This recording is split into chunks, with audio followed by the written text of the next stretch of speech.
horrible. Paul, the features are not important. What matters is I'm creating a being that will live and breathe.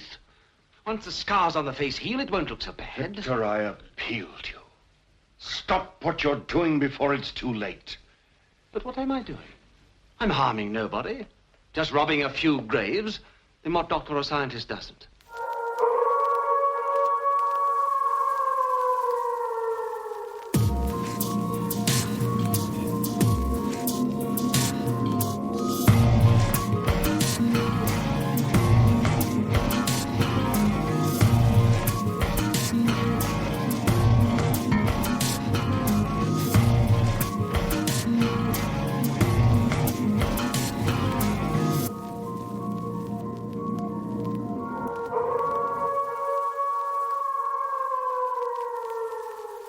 You must destroy this thing now. Paul, don't you see? I've succeeded. Succeeded, yes, nearly succeeded in getting yourself killed. Another 10 seconds and This you would have... is my creation. Yes, a criminal lunatic. He tried to kill you. Hello, and welcome to Comic Book Bears Presents The Bear Cave of Terror. I'm your hairy, heavy homo and horror fan host, Steve Morey. Each week here in the Bear Cave, I invite a horror-loving guest who brings with them one of their favorite scary movies. It can be classic, gory, trashy, obscure, well-known, or something possibly still banned in Britain. In other words, a thrilling work of cinematic terror that we think you might enjoy. In each episode, we'll dig into the flesh and bone of the film, highlighting our favorite scary moments, as well as stories and details from beyond the screen. All while our guests imparts their deep and possibly concerning love for this week's frightful vision unto you, our dear listener. And today, we welcome back into the Bear Cave, Mr. Craig Lantz. Hello. Glad to be back. Thank you for having me on. Always a pleasure. It's always fun to have you on. So, right. Of course. Well, I love doing it. So this time around, and you know, the last time that you were here, you brought with you a movie that I had not seen before. And in fact, I'd been kind of avoiding because I don't know, stuck my nose up at the campiness that it's known for, which was a failing on my part. And after watching the movie and talking about it with you, like I realized how wrong I was to poo-poo it. So thank you for that. But this one is actually, it's from the same studios and in fact predates Horror of Dracula, and that is the movie Curse of Frankenstein. Da, da, da. Exactly. 1957, Curse of Frankenstein, the first, maybe not technically, but like the first big horror movie for Hammer Studios, and it's the one that put them on the map and made them the House of Hammer, known for horror. Yeah, they went after basically the Universal formula, and they made it their own and started this kind of gothic horror trend again in the 50s. To me, it's still kind of surprising, too. Like, they found that this secret formula for success in the 50s. But yeah, I guess, you know, they kind of just became the UK horror producer. Like, if you wanted gothic horror, this is what you knew all through the 70s, and then unfortunately financial reality and just bad luck just kind of changing times, exactly, changing tastes, just kind of caught up with the it. world switched to slashers. Yes. And away from these sort of bodice ripping gothic fantasy kind of horror movies. Right. That I guess they just were like, you know, we're kind of done with that. Let's get some co-eds into an enclosed space and slash them up. Which, you know, I didn't mind, but you know, especially, you know, prepubescent me. It's, you know, and this is, it's funny, but the movies that I sort of connect with 1950s horror movies are all the atomic monsters and the, you know, mishaps of science, I guess you could call them, that were coming out of American studios. Well, it was the Vincent Price style horror. Yes, exactly. Or, you know, just like insects that are really big. Yeah, right. There's a lot of those. Or blobs from outer space, or exactly. But so for Curse of Frankenstein, which, you know, shares a lot of DNA, obviously, with the movie that came after it, not just the two main stars, Right. But also the same screenwriters, same directors, same production designers, same composer, all that stuff. It's the same team that made this one. And this is the real start of it. If you'd like, would you like to be my guest and summarize what happens in this version of Frankenstein, The Curse of Frankenstein? Sure. So, if you know the story of Frankenstein, this one doesn't deviate as much. If you've listened to our other podcast, the one about Dracula, that one took people and put them in kind of different roles than we were used to. This one is pretty on track. You have a very young Victor Frankenstein. His father has already been passed. His mother passes away, and he's left with the family fortune somewhere around the age of 15-ish. It's hard to, doesn't really say.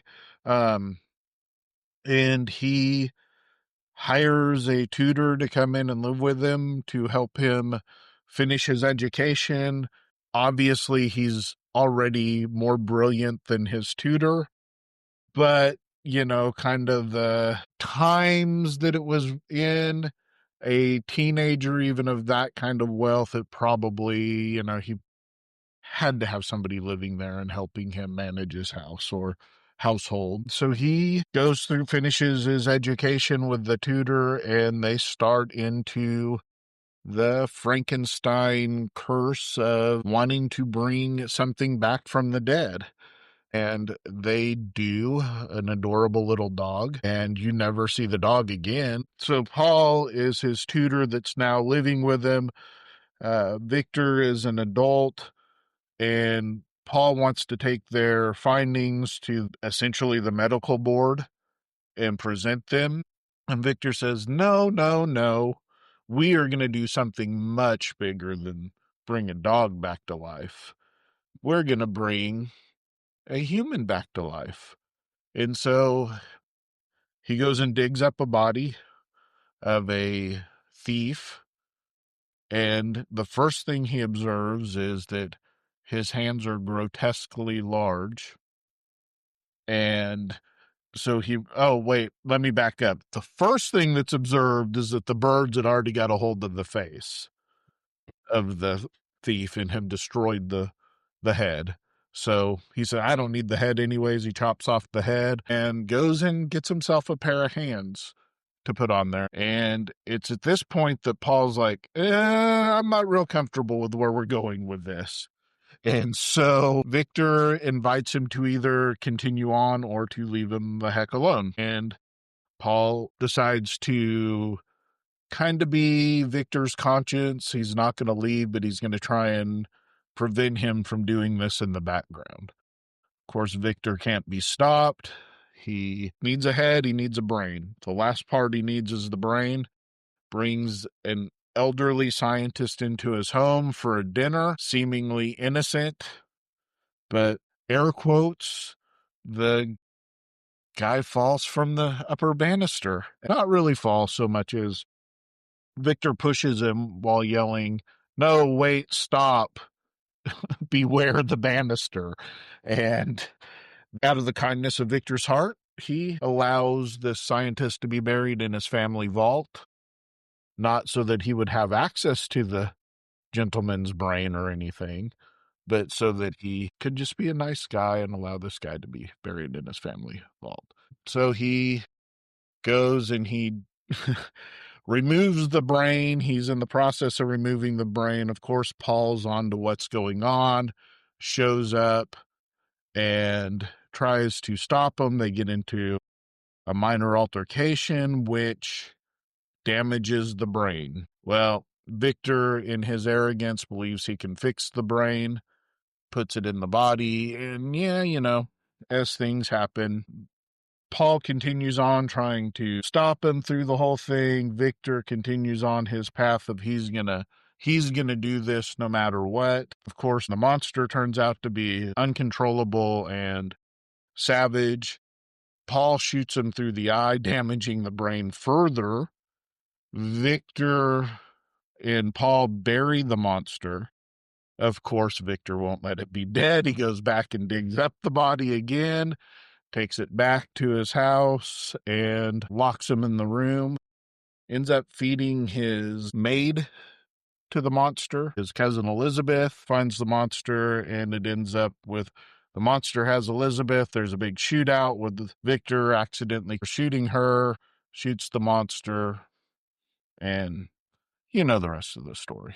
It's pretty standard Frankenstein story after at that point. But yeah, it's when they say Curse of Frankenstein, they're straight up talking about the Curse of Frankenstein, that his arrogance is more, it's the typical 50s question that we talked about in our pre-meeting for the show, and that is, scientists do things because they can without stopping to think if they should. Right. And that's what Frankenstein is. You know, with like, especially in this one, it paints him particularly in a very bad light. So it's not just scientists continue pursuing things that they shouldn't. Right. You know, putting that kind of like moral question on it. It's like, well, this is the realm of God to create life, and therefore it should not be man's realm. And it's Frankenstein's arrogance that creates this moral void. But Paul, in contrast, is very ethical. Like up to a point. I mean, obviously he's participating in some of these experiments, but he's doing so in a way that he thinks that this will help people. Whereas Frankenstein's more just doing it because he wants to. He wants to be like a god. He wants to create life. Can I do this? Yes, I can do it. I'm going to do absolutely. it. Yeah. And he tries to stop him at every turn, but he's very ineffective in terms of stopping things. But a lot of that is because Frankenstein is manipulative. He lies. He's a malignant narcissist of the top order. He's also the finances of everything. True. So Paul's whole lifestyle is based upon being able to live with Victor. This whole lifestyle that he's now lived for 15-ish, 20-ish years doesn't give us a time frame, but he's lived a very comfortable lifestyle. I'm sure tutors didn't make a ton of money even back then, but he was living a very aristocratic lifestyle. It takes a lot for Paul to finally say, I'm out of here. This is too much for me. Absolutely. I mean, if this was just, hey, you're paying me to be here, he wasn't paying him at that point. Like that, this wasn't like a job after a while. Like he was definitely there because he wanted to be there. He was benefiting from this relationship. And there's maybe some other reasons he was there. Some implied reasons, maybe. I'll get into that. But, he's not the only one who's relying on Frankenstein, obviously. Elizabeth, too. And that's not even implied. That she comes right out and says it. She's like, my mother and I have been dependent on Victor's money my entire life. And now that my mother's gone, I'm here to marry him as, like, payment. As like, this is what I owe him. I owe him my body because he's paid for my life up to now. So now I will give him. But on the day they buried his mother, his aunt is standing there going, your mom paid me. Don't forget my check. Worry. First of the month. Don't forget, first of the month. I got you. You're still covered, Exactly. And, and there is that sort of like, well, Victor's the gravy train, and, the people in his orbit are there. And there aren't that many. Like, there's not a lot of people in this film. There's really not. I mean, there's servants, and particularly one servant, which is the maid, that we find out that Victor has been stupping, his entire adult life, probably. Right. And probably his pre-adolescent life. Could have been, yeah. I mean, he's obviously been way more mature than his years would suggest. And then, of course, in the film's present, he's played by Peter Cushing, who at this time I think was in his 40s. It's implied that he and the maid have been a thing for years. She's desperately in love with him. He just is like, I'm just getting, Yeah. You're taking care of a need.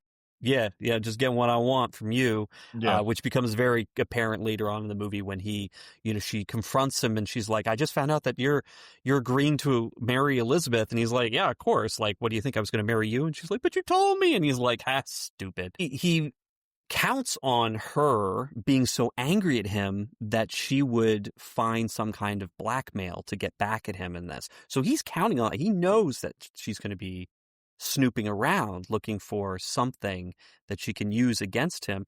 And he uses that to lure her into his lab and then lock her into the room with the monster, who then kills her, eats her maybe. But then he takes the brain and he puts it in the monster. Right. Because he knows, well, the original brain's been damaged so much. Damaged twice. Damaged twice that, he's barely mobile. But maybe I can control him a lot more if I put this undamaged brain into it.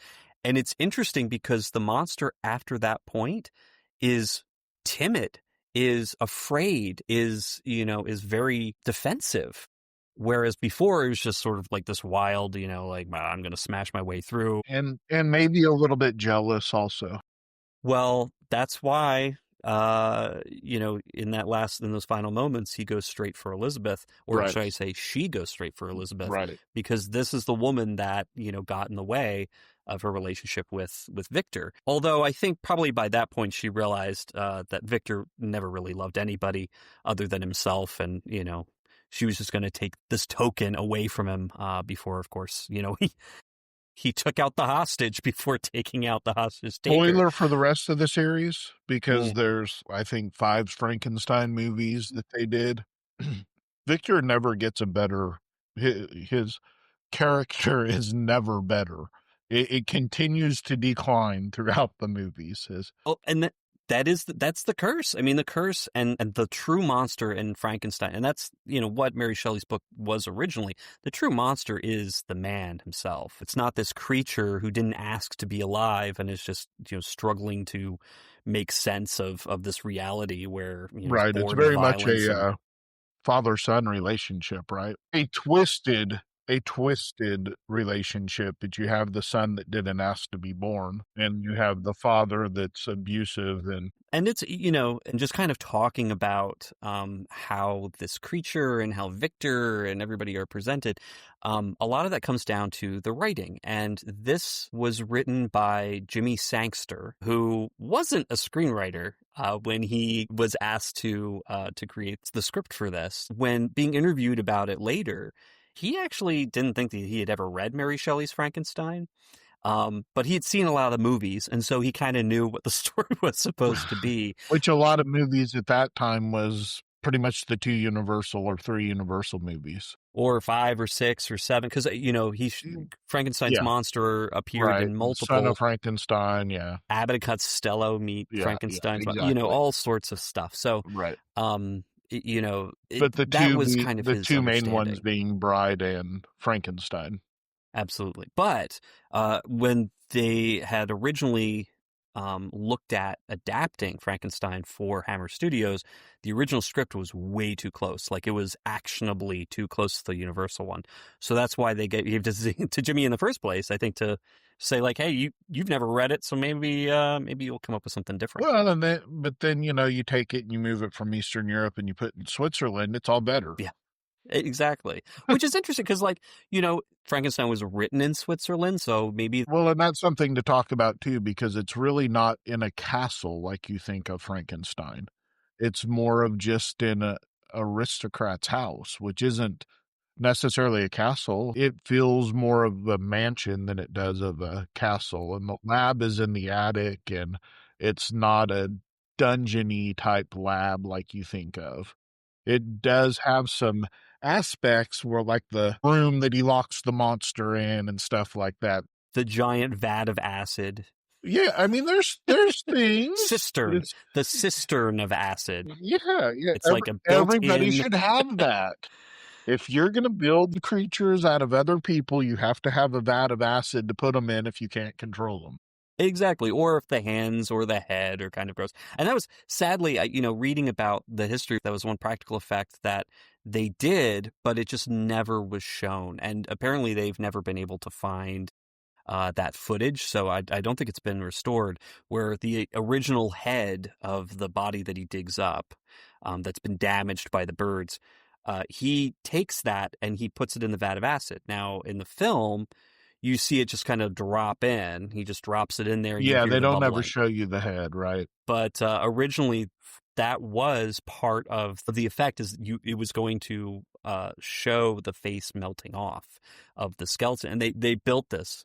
One thing I love about the Hammer movies, though, is a lot of the violence, a lot of the gore, a lot of those things are implied as opposed to shown. Product of its time, yes, but still very effective in the way that they do it. You know, they talk about that. There's a couple documentaries out there. One of them that I particularly loved while researching this was the Legends, Heroes, and Monsters film that came out, I believe, last year. And it really does talk about the challenge that censors gave them as a studio. Because UK censors in the 50s, they were extremely strict, very conservative. You know, they were prepared originally to just basically give this an X as soon as they heard that it was being made. I mean, the fact that it was a horror movie, X right away. So when they initially went to provide them a print, like they had talked about this movie, they had to present it to the BFC and to, you know, to let them know, hey, we're going to be creating this Frankenstein film. It's going to be in color and blah blah blah blah blah. Well, several months pass, they do the principal photography, they send the print in, it's black and white. So the censors are looking through this, they're watching the black and white footage, they're like, okay, well, you know, we got some cuts that we want to make, and, you know, let's take this out and take that out. And that's probably where they originally removed the head being dissolved in the acid, because for films like this, filmmakers have been playing this game with censors for years. You put in more stuff that you know that you can cut out, because if you need to make cuts, you can go with those first. And then hopefully it's not a story. Or you do it like Alfred Hitchcock did, and you just keep resending it in without making the changes, and they just finally give up and approve it. There's that too. But Terence Fisher at this point was no Hitchcock yet. And, you know, Hammer Studios definitely not. Right. With, you know, between Tony Hines and Michael Carreras, who was at the time, who was running the studio. Somebody at the censor board kind of got wise to this and was like, I kind of recall you saying that this was going to be in color. And so they were forced to send in the color print. And of course, the big scene where Frankenstein's monster gets shot in the eye, good old Christopher Lee gets a gunshot directly into the eyeball and just a gush of bright red blood. Right. That drove them nuts. They were going to just say, well, you know, you're getting an X, you're getting nothing. And so they were like, you know what, we'll release it as an X in the UK. And they did. Well, and it put them on the map. And one of the biggest things was the fact that it was in color, because horror movies of this type, you know, we were all used to seeing them in black and white, both audiences in the UK and in the US. The two bigger film markets are like, well, yeah, it's just all black and white. Even most of the atomic horror was black and white still at this time. Exactly. And the fact that they were doing this in color, and it was a very bright color, you know, which made the red of the blood all that more vibrant, but also just the opulence of the Frankenstein mansion and the clothing and everything just much more colorful and interesting. And of course, you know, bringing the creature to life, that lab with all the spinning equipment and the electrical things and all the bubbling beakers. That very much, all of that stuff very much had the Frankenstein dungeon lab feel. You can't have a Frankenstein movie without this lab with you know, bubbling beakers for no reason, flashing lights that no one knows what they're doing. Yeah, like, is it generating electricity or is it sparking because it's poorly made? Who knows? Well, that's something that I forgot to bring up, is that Paul had left the experiment, we'll call it, and had left Victor on his own. And Victor gets to the point where he's ready to bring the creature to life, but he can't control it because they had built this apparatus, let's say, for two people to control. And he couldn't do it, and he goes up to get Paul and beg him to come down and do his part. And Paul's like, aha, I got you.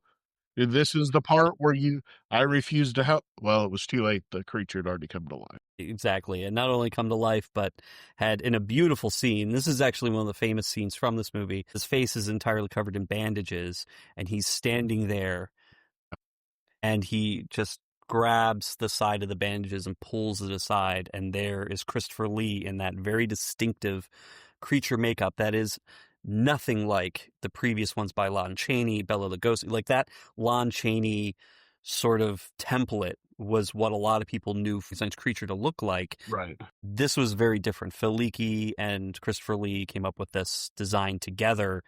I think the face is pretty successful for 1957.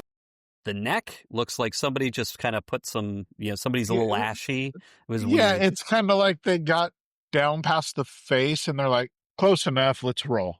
Yeah, exactly. It was very strange, but it's definitely a classic makeup. But I will say this, with this particular version of the creature, it had its hands replaced and it had its head replaced. In the novel and in the original Universal Frankenstein, it's a pieced together body. It's whatever parts they could get to put together. This one is mostly one body. So you don't have all the scarring and stuff like that you have in the original.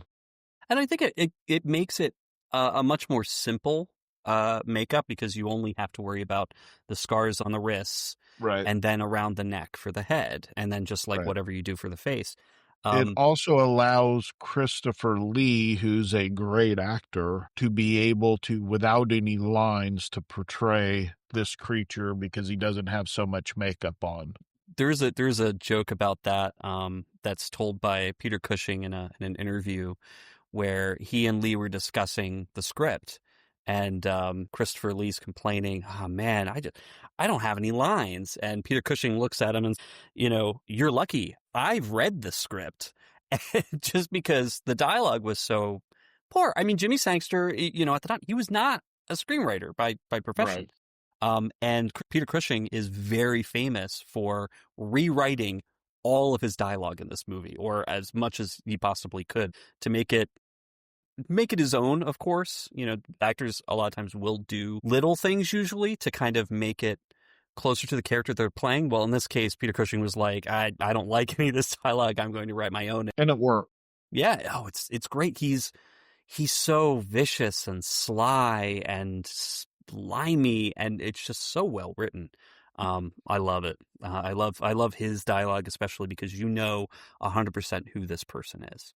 Well, again, you have a movie you talked about earlier that there's not a lot of characters. There's 4 main characters: the creature, Victor, Paul, and Elizabeth. The maid a little bit, but those are the 4 main characters in this movie, and all 4 of those actors do a fantastic job portraying their characters. And even Elizabeth, unfortunately, I think probably has the flattest part. She comes in with exposition like, "Hey, I'm here because I owe you. And that's why I'm going to be your wife."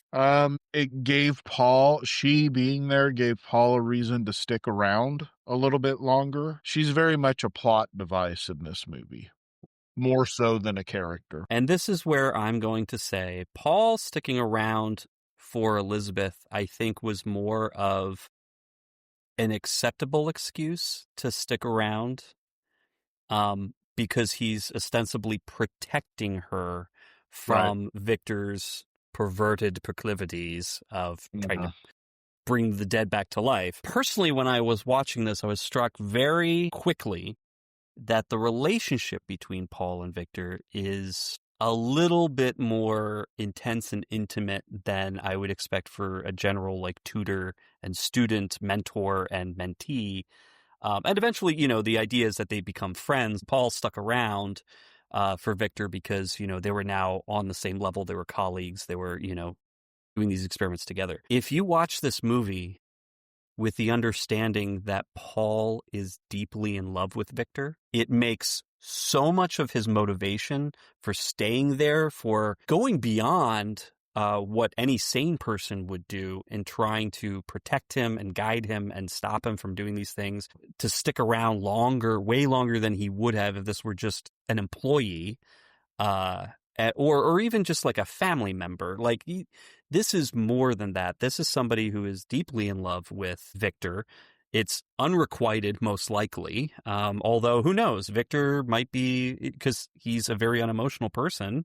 He's aromantic 100%. Yeah. But he knows what to do and say to get people to fall in love with him. Hence the maid. Even Elizabeth just seems more than willing to throw her body out. People. Yes. And So for Paul to and be whatever there, that means, whether it's a romantic relationship with him and Paul, a financial relationship with him and Paul, Paul being the moral compass, whatever it is, there's multiple things that you can see kind of happening here in the background that the time this movie was made, they weren't going to come straight out and say that, but they could certainly imply it, and you certainly get the feeling that there was something more than just student and teacher there. and it could have just been, I've watched other movies and heard enough from screenwriters saying like, oh well, it was unintentionally this or unintentionally that, or that was subtext that became text. I think in this, it could have just been down to how Robert Urquhart saw this character and the reasoning or the motivation that he gave this character to want to stay with Victor. And, it could be a big brother, little brother scenario. It could be, I mean, there's a lot of different things and dynamics at play in this movie between those two characters. And it's a little creepy because when Paul moves in, he's obviously in his mid-20s or so. And you have a kid that's probably 15-ish. There is an age difference between the two.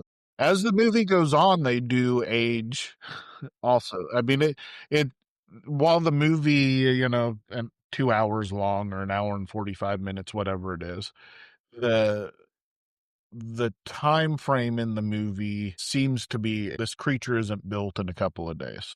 right. There is an accelerated you can see timeline. aging happening in the characters. Yeah, this takes time for him to develop and to get everything together. But there's a part where Paul has given up. He's just basically, after he kills the creature, after the creature gets loose, murders an old man and his grandson. Which is a fantastic part I kind of glossed over. But that the old man is blind and can't see the creature for what he really is, and yeah, it's one of the better scenes in this movie. Yeah, and out of a movie that has a lot of good scenes, exactly. Paul shoots the monster, kills the monster, buries him with Victor, and then is like, Victor, I'm out. I gotta go. You enjoy your life with Elizabeth. I'm done. Like this. This was too much. I can leave with a clear conscience. The monster is dead. I've done my job trying to keep Elizabeth safe, but also to keep you safe by not exposing this. Well, and one thing to go along with this that we should probably say that I did not say in the summary is this whole movie starts in jail.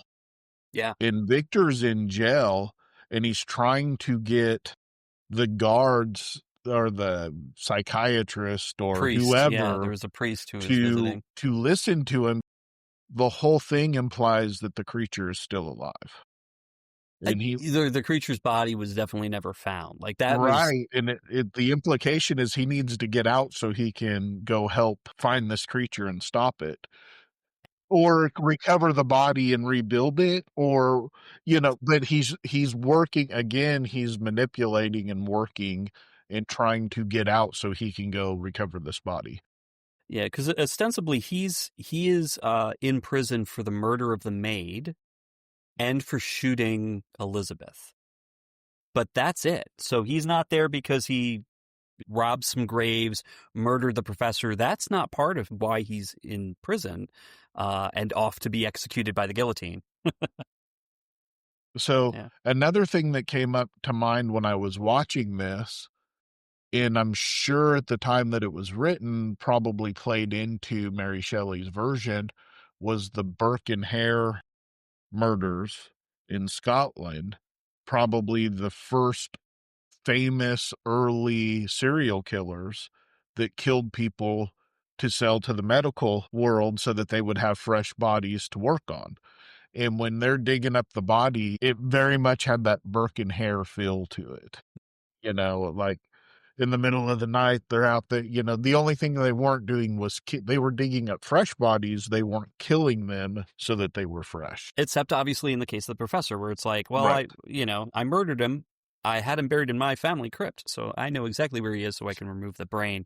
The very the very Halloween filling crypt with all of the crosses and tombstones kind of overlapping each other and kind of pointed at angles, and very much meant to feel gothic and claustrophobic. And, what's really great is that all of this begins the look for a Hammer Studios film. And a lot of that is due to the fact that for at least a period of about 10 years, they were at Bray Studios, that was dedicated studios for them in Berkshire. And, it was where the sets that they were known for were created. And a lot of them were sets that were reused from movie to movie. So the same set that you'll see in Curse of Frankenstein might be the same as the courtyard in Horror of Dracula. Or further on, like the Evil of Frankenstein, you might see a lot of these same areas reused over and over again, just dressed a little bit differently. Well, and I would say that the crypt that's in this movie is one that when you see it, it very much stands out as like, you feel like you've seen this crypt before. It's like this is part of the psyche that we have learned, is that this crypt is what all crypts should look like. Exactly. In a horror movie. There is a very distinct film language that Hammer horror films create, where you see something, it becomes that iconic archetypal thing. So like, oh, it's a foggy courtyard. It looks like the Hammer courtyard, and there are many foggy courtyards that Hammer films will have. Or like, this is a crypt that looks like a Hammer crypt. This is a laboratory. It's these drawing rooms, all sorts of things. Right. It's really interesting, and it was after they moved out of these studios in, I want to say it was the late 60s, early 70s, that things started to change with Hammer films. The look of them was a little bit different. Obviously, the relaxing of the censorship in the 60s and into the 70s meant that Hammer went from going simple gothic, implied sexuality, implied horror a lot of times, to just outright bloody gore, lots of boobies, just bodices ripped open, lesbian vampires, all sorts of things that they became known for, I guess, in the extra campy development of the studio history. And then unfortunately, bottom fell out in the late 70s, early 80s, and they just weren't able to continue, at least not in their original form. This movie, I mean, it made back the amount that they stated here. And I was reading in a deep dive that Hammer Films put out to discuss their upcoming release of this movie in 4K. It comes out in a few months. That it made 70 times the original production cost, which is unheard of. That amount of bank on a movie that was done like this, as essentially as an experiment, to see if they could latch into that need for horror. It put them on the map. Like that, just this one, and allowed them to make everything that came after it. That is what is absolutely crazy about horror films, is the return on investment is so much more than other movies, because the cost of making horror films is very, very minimal. I would say for Hammer, their biggest cost was probably casting Peter Cushing and Christopher Lee in all of these movies. Well, eventually, probably not when they first started. I'm sure they could get them. But as time went on, and they became known as these people, Van Helsing, Victor Frankenstein, Dracula, the creature. It very much is at Universal where they reused the same people over and over. Of course, also they were under contracts back then for the same studios. But the cost of making these movies was so minuscule compared to what they knew they were going to make on them. It was like printing money. And in fact, that still exists today in horror films. You have independent films like Terrifier that found success and has now moved on to be a major production, but still is getting this massive return on investment. Absolutely. And, I think also with independent horror today, back then, what helped with the Hammer consistency was it was the same team of people. So you had the same composer, the same director, the same production team that were working on all of these films. So it felt consistent. Same actors, same sets, so it felt consistent. They could reuse a lot of the same things. Also makes it hard to distinguish which one you're watching sometimes. That is true. That is true. But because again, this is one of two. I've watched Horror of Dracula now. I've now watched Curse of Frankenstein, and they're very distinctly right. Dracula, Frankenstein. Once you get 4 or 5 into each of them, they do start to blend a little, but that doesn't mean that they're not all equally good. Absolutely. One of the things that I thought was really funny, because of when this came out, it came out in 1957, US, UK, and Japan were the 3 big markets for it. This was actually talked about in the first issue of Famous Monsters of Filmland. Wow. And in that first issue, they had a really great article about the history of Frankenstein films. And, they talked very much about how the creature was portrayed, who portrayed the creature. Most famously was the U.S. studios. You had Lon Chaney, you had Bela Lugosi himself. But there was a look to it, a feel to it, and a kind of an expectation. And by the 50s, it was feeling kind of slow.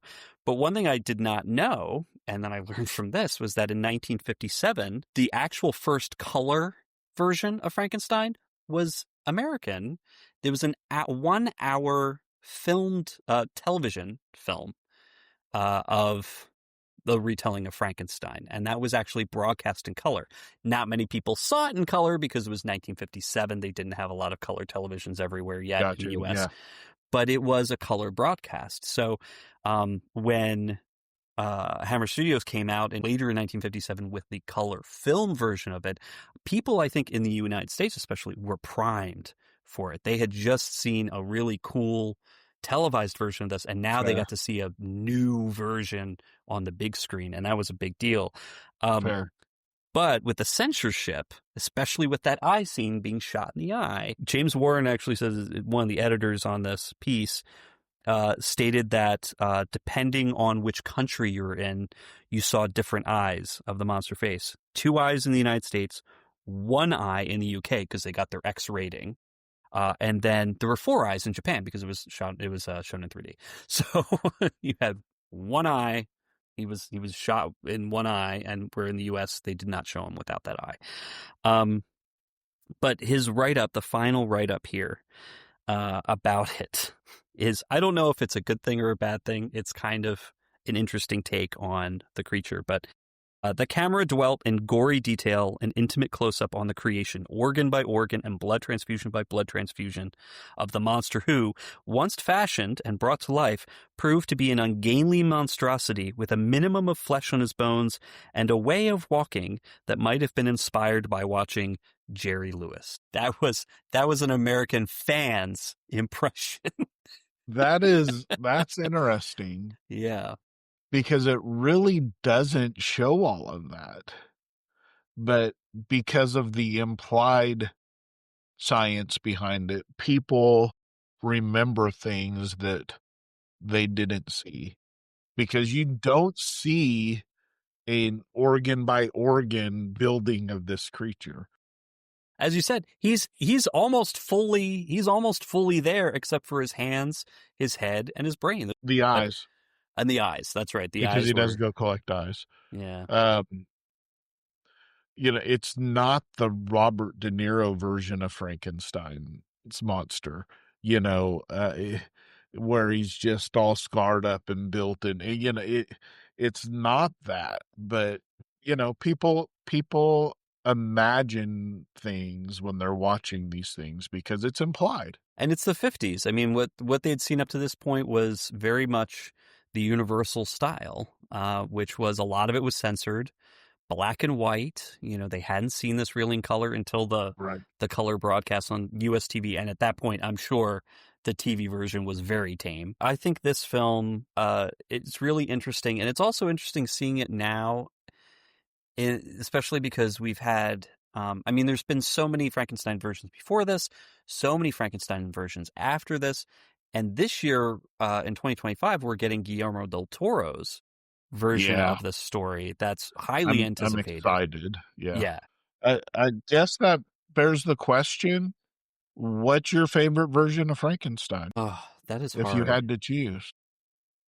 I mean, personally, I'm I'm extremely partial to James Whale's Bride of Frankenstein. That Same. film, I think, was just so well done. I love the bookends with Yeah. with Mary Shelley kind of telling the story, and just those parts of it. And of course, the bride herself is so iconic, and Right. the weirdness of the whole homunculi. It's interesting, it's fun, it's unique, it's got a great story to it that's mostly original just to the film. Definitely wasn't Right. in the original story, but I'm partial to that. And I think, when it comes to scares, though, if we look at like this film I don't think was very scary. I think you get the general feel, you get that gothic Right. sort of tension that exists after the creature comes alive and is menacing and, is just going to break loose and wreak havoc and kill people, even if it's all off screen, like what's going to happen. But yeah, how about yours? What was your favorite? What's your favorite Frankenstein? For me, the most book accurate one is the 1995 one that stars Robert De Niro as the monster and Kenneth Branagh as Victor Frankenstein. That one's fantastic, but I'm always going to be partial to Bride of Frankenstein. Yeah. But it takes the original Frankenstein and Bride of Frankenstein to get the entire story of Mary Shelley's. And it's a bastardized version, but you have to put both of them together to get the entire story. It is. It really is like a two-part Yeah. film, with the Yeah. original Frankenstein and Bride of But Frankenstein. Bride is so good. It's again, it's such an iconic look for the bride in it. There's been some really interesting ones recently. Lisa Frankenstein a few years ago was a lot of fun. Just changes things, make it very 80s. And then also recently I've watched, for this podcast, Franken-Hooker, which, is just, it's a lot of fun. It's goofy. It's a really satirical take on the subject, but is also a hoot. So, if you're so inclined, definitely check that one out too, and check out that episode of Bear Cave with Terror. Yeah, obviously. But yeah, I think this is a really beautiful version of the story. It may not be the best adaptation, but I think that it gets all the nuts and bolts, excuse the pun. It gets all the nuts and bolts of the story in there. The only thing you're missing is legit the bride. Right. And that's for a later sequel. Yeah. But that's really all you're missing from the original story. And of course the chasing of the creature through the ice.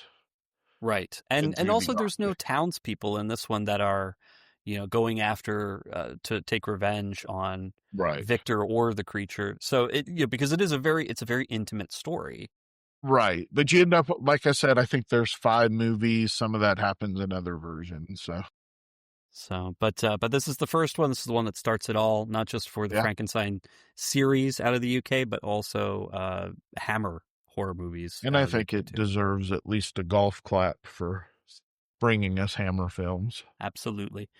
Well, awesome. Well, thank you so much for coming to chat with me about this one. I think this was such a fun movie to do, and to finally get to see it and really understand where Hammer kind of got its real start. I think we've covered Hammer well enough that our next one won't be a Hammer. Or at least not for a while. I wouldn't mind revisiting Hammer and seeing maybe some of the later films. Again, if they're really fun. Well, they do have a good. Wolfman too. So they do. We probably, and a Mummy, because they did do. Mummy. Yeah. They did do those big 4. The only thing they didn't get was the creature, which the creature is a Universal property. It was not based off of a novel. It was written for Universal. Yeah. They do actually have a Dr. Jekyll and Miss Hyde, which is a later. I don't know that I've seen that one. It's part of the later era of. I might have seen it. Of Hammer Studios. Sometimes I've seen so many horror films in my life that some of them blend together. Yeah, this one I think would be unique enough. Like I mentioned, it's been 70 years, about 70 years since this one came out, but I think it's still watchable for. We're old today. Yeah, we are. But in any case, thank you. And for you, dear listener, you've just listened to another episode of the Bear Cave of Terror.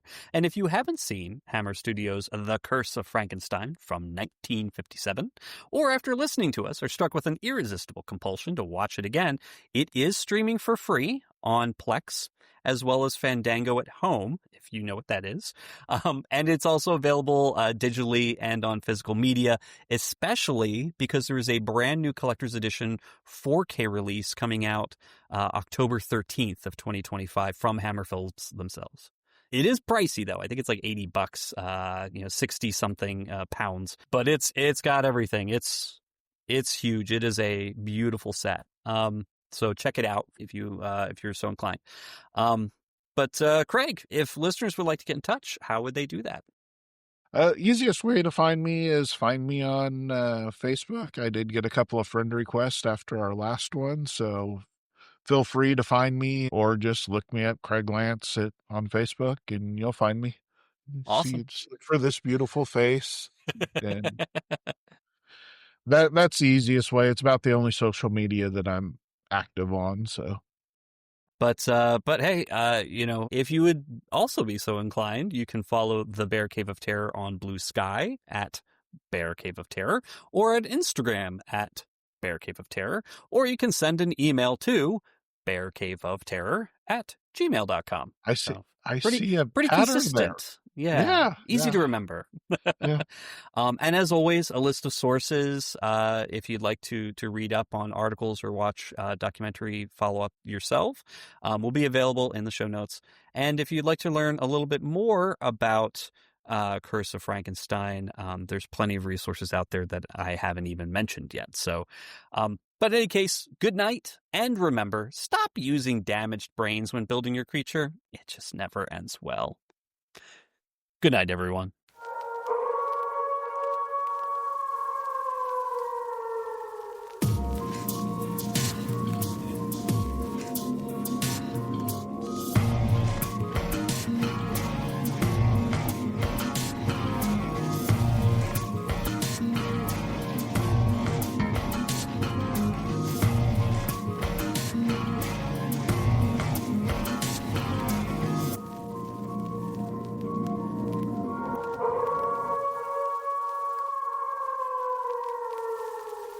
Elizabeth said you had something to show me.